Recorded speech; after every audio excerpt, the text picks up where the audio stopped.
खुदा यीशु मसीह के पाक और फ़तेहमंद नाम में आप सबकी सलामती हो। उम्मीद है कि आप लोग खैरियत से होंगे और मेरा इत्तेकाद है कि आप लोगों ने खुदा यीशु मसीह के तजस्सुम की सारी खुशियों को, सारी बरक़ात को ईमान से हासिल किया है।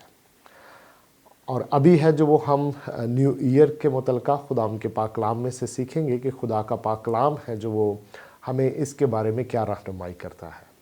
नया साल है जो वो हमारी ज़िंदगियों में जिद्दत का पैगाम है, नएपन का पैगाम है।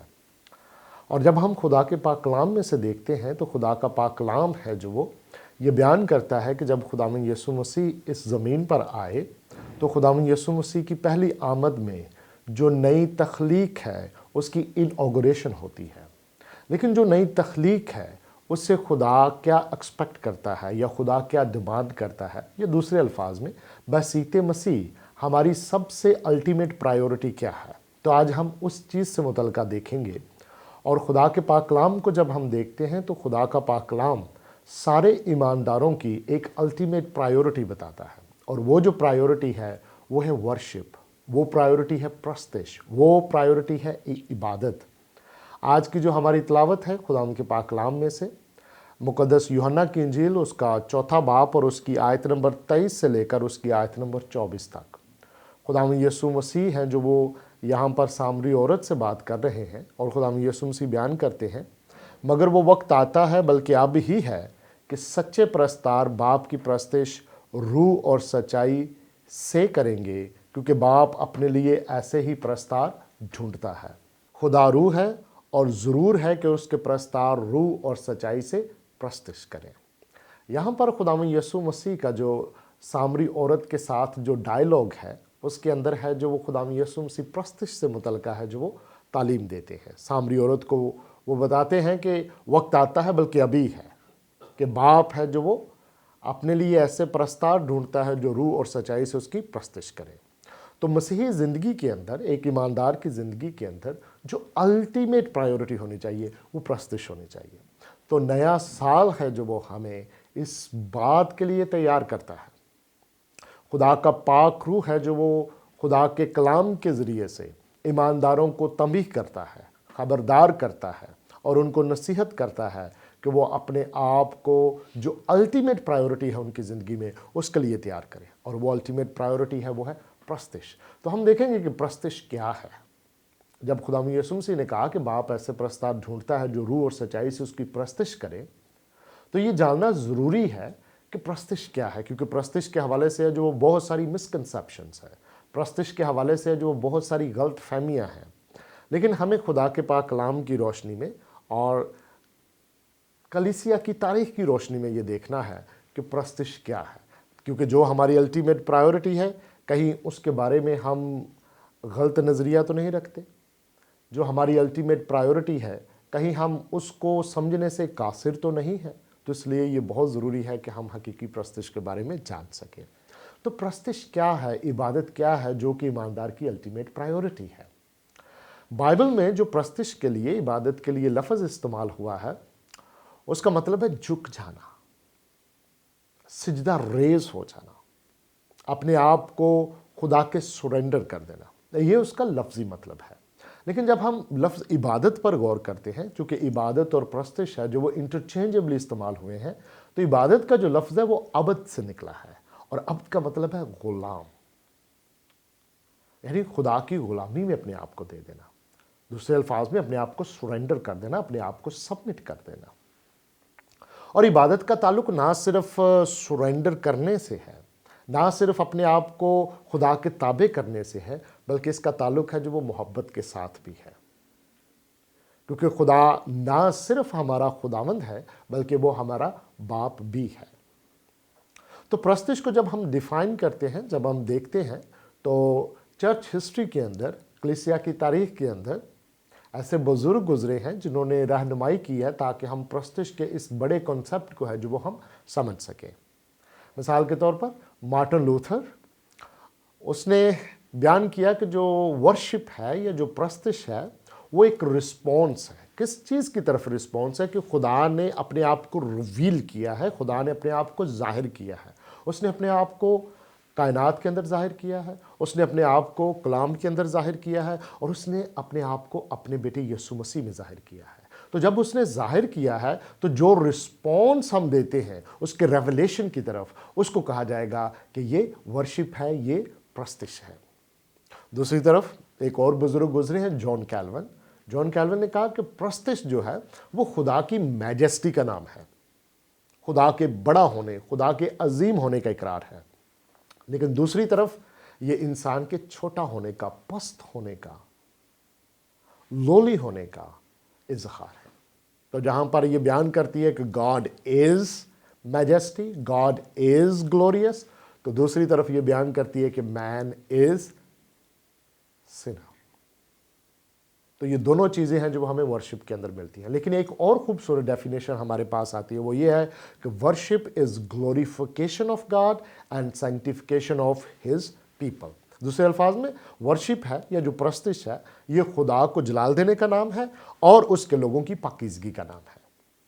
تو جیسے جیسے ہم خدا کو جلال دیتے ہیں، اسی طرح ہم سینکٹیفیکیشن میں، پاکیزگی میں ہے جو وہ آگے بڑھتے ہیں۔ تو جب خدا یسوع مسیح نے یہاں پر کہا کہ ابھی وقت ہے، آنے والا ہے بلکہ ابھی ہے، کہ باپ ایسے پرستار ڈھونڈتا ہے ضرور سچائی سے اس کی پرستش کریں، تو پتہ چلتا ہے کہ جو پرستش ہے وہ گلوریفیکیشن آف گاڈ ہے اور سینکٹیفیکیشن آف ہز پیپل۔ اور اسی چیز کے اندر، اسی پیسج کے اندر خداوند یسوع مسیح ہیں جو وہ یہ بھی بتاتے ہیں کہ پرستش کیسے کی جائے۔ تو پرستش کیسے کی جائے؟ خداوند یسوع مسیح بیان کرتے ہیں کہ روح اور سچائی سے، روح اور سچائی سے ضرور ہے کہ اس کے پرستار روح اور سچائی سے اس کی پرستش کریں۔ تو روح اور سچائی سے کیا مراد ہے؟ روح سے مراد ہے کہ میری جو پوری کی پوری بینگ ہے، میرے جو ایموشنز ہیں، میرا جو انٹلیکٹ ہے، میری جو ول ہے، وہ پوری کی پوری ہے جو وہ خدا کو گلوریفائی کرے۔ تو روح میں خدا کی پرستش کرنے سے مراد ہے کہ میں اپنے آپ کو، اپنے سارے ایموشنز کو خدا کے تابع کروں۔ لیکن یہ نہ صرف روح سے پرستش ہے بلکہ سچائی سے۔ سچائی سے مراد ہے خدا کے کلام کے مطابق۔ اگرچہ پرستش کے اندر میرے ایموشنز، میرے جذبات، میرے احساسات وہ شامل ہونے چاہیے، کیونکہ خدا چاہتا ہے کہ میں بحیثیت شخص، بحیثیت پرسن ہے جو اپنے آپ کو خدا کے سرنڈر کروں۔ لیکن یہ اس کا ہرگز مطلب نہیں ہے کہ میری جو ورشپ ہے، میری جو پرستش ہے، وہ ایموشن ڈریون ہو۔ تو اس کے لیے سچائی سے پرستش، خدا کے کلام کے مطابق پرستش، کیونکہ اگر پرستش خدا کے کلام کے مطابق نہیں ہے تو وہ جھوٹی پرستش ہے، اور یہ ایک بہت بڑا خطرہ ہے۔ سو پرستش جو حقیقی پرستش ہے اس کو خطرات بھی ہیں۔ ان میں جو ایک خطرہ ہے وہ یہ ہے کہ میری ساری کی ساری جو پرستش ہے وہ ایموشن ڈریون بن جاتی ہے۔ لیکن خدا ہے جو وہ پرستش کو سنجیدگی سے لیتا ہے، کیونکہ پرستش بہت بڑا ایشو ہے۔ آسمان پر بھی جو بڑا ایشو تھا وہ پرستش تھا، باغ عدن کے اندر جو ایشو تھا وہ پرستش تھا، قائن اور حابل کی زندگی کو دیکھیں، وہاں پہ جو ایشو ہے وہ پرستش کا تھا، بنی اسرائیل کی ساری تاریخ کو آپ دیکھیں، وہاں پہ جو ایشو ہے وہ پرستش کا تھا۔ خداوند یسوع مسیح کے تجسم کو دیکھیں تو وہاں پہ جو ایشو ہے وہ پرستش کا ہے۔ اگر آپ ابتدائی چرچ کو دیکھیں تو وہاں پہ جو ایشو ہے وہ پرستش کا تھا، اور دنیا کے آخر میں جب مخالف مسیح آئے گا تو وہاں پر بھی جو ایشو ہوگا وہ پرستش کا ہوگا۔ تو اس لیے پرستش کو ہمیں بڑا سیریسلی لینا چاہیے، اور ہمیں یہ غور و فکر کرنا چاہیے کہیں میری پرستش وہ ایموشن ڈریون تو نہیں ہے۔ تو جو حقیقی پرستش ہے وہ روح اور سچائی سے ہے۔ روح اور سچائی سے مراد کہ میں مکمل طور پر اپنے آپ کو خدا کے تابع کرتا ہوں، میری روح، میرے جذبات، میرے احساسات وہ خدا کے تابع ہیں، لیکن اسی کے ساتھ ساتھ میری جو پرستش ہے، میری جو پریز ہے، جو کچھ میں کر رہا ہوں وہ خدا کے کلام کے مطابق ہے۔ یہ مین سینٹرڈ نہیں بلکہ ورڈ سینٹرڈ ہے، کرائسٹ سینٹرڈ ہے، اور it's purpose is to glorify God and my سینکٹیفیکیشن۔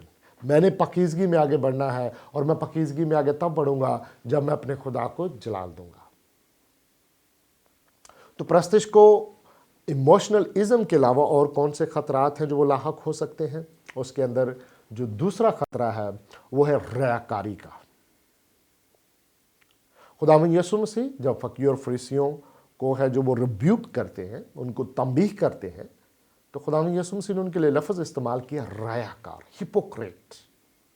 तो हिपोक्रेट कौन है? वो लोग हैं जो अपनी रास्तबाजी के काम दिखाने के लिए करते हैं। बल्कि आप हिपोक्रेसी को इस तरह भी बयान कर सकते हैं कि doing good works with bad intentions. आप अच्छा काम कर रहे हैं, दुआ करना अच्छी बात है, प्रस्तिश करना अच्छी बात है, खुदा का कलाम पढ़ना, खैरात करना, ये अच्छी चीज़ें हैं, लेकिन आपकी इंटेंशंस हैं जो वो बुरी हैं। काम आप अच्छा कर रहे हैं लेकिन आपकी इंटेंशंस बुरी हैं। इंटेंशन क्या हो सकती है? कि मैं इंसानों से तारीफ हासिल करूं, मैं इंसानों से इज्जत हासिल करूं, तो इंटेंशन बुरी है। इसको कहा जाता है ये रयाकारी है, और रयाकारी है जो वो हकीकी प्रस्तिश के लिए एक बहुत बड़ी रुकावट है। और तीसरी जो बड़ी रुकावट है वो है बुत प्रस्ती। बुत प्रस्ती, बुत प्रस्ती ना सिर्फ ये है कि झूठे खुदाओं की इबादत करना, किसी स्टैचू को आप बनाकर उसके आगे सजदा टेके, बल्कि बुत प्रस्ती ये भी है कि हकीकी खुदा की प्रस्तिश उस तरीके से ना करना जो कि तरीका उसने बयान किया है। ये दूसरे अल्फाज में हकीकी खुदा की प्रस्तिश गलत तरीके से करना भी बुत प्रस्ती है। हर वो चीज़ जिसको आप खुदा से ज़्यादा इज्जत देते हैं, जिसको आप खुदा से ज़्यादा मोहब्बत करते हैं, वो आपकी ज़िंदगी के अंदर बुत है। तो नए साल का जो पैगाम है वो ये है कि आप अपने आप को अल्टीमेट जो प्रायोरिटी है आपकी, जो कि प्रस्तिश है, उसके लिए तैयार करें। अपनी ज़िंदगी के अंदर हर किस्म की रयाकारी को दूर करें और अपनी ज़िंदगी के अंदर हर उस बुत को तोड़ें जो कि हकीकी प्रस्तिश की राह में रुकावट है। वो कौन कौन से बुत हो सकते हैं? वो आपकी तालीम हो सकती है, इल्म गुरूर पैदा करता है, वो रुपया पैसा हो सकता है, लालच बुत प्रस्ती के बराबर है, वो आपकी अपनी सेल्फ हो सकती है। एक थोलॉजियन ने बड़े खूबसूरत अंदाज में बयान किया, उसने कहा कि खुदावंद मुझे बदकार से रिहाई दे, और वो बदकार जो कि मैं खुद हूं। तो हर उस बुत को तोड़े जो कि खुदा की प्रस्तिश की राह में रुकावट है। तो खुदावंद आप सबको फजल दे कि आप ये जान जाएं, आप ये समझ सकें कि आपकी जो अल्टीमेट प्रायोरिटी है वो वर्शिप है। और वर्शिप कैसे करनी है? रूह और सच्चाई से करनी है। और वर्शिप की राह में कौन कौन सी रुकावटें आए हैं? उसके अंदर है जो वो इमोशनलिज्म है, उसके अंदर है जो वो रयाकारी है, और उसके अंदर है जो वो बुत प्रस्ती है। तो खुदा में यीशु मसीह के नाम से इस नए साल में पाक रूह की कुदरत के वसीले से हर किस्म की इमोशनलिज्म पर गालिब आएँ और अपने आप को खुदा के कलाम के ताबे करें। हर एक रयाकारी पर गालिब आएँ और सारे काम खुदा के जलाल के लिए करें, और हर एक बुत को अपनी ज़िंदगी में तोड़े और हकीकी खुदा के आगे झुके। तो खुदावंद आप सबको बरकत दे। आमीन।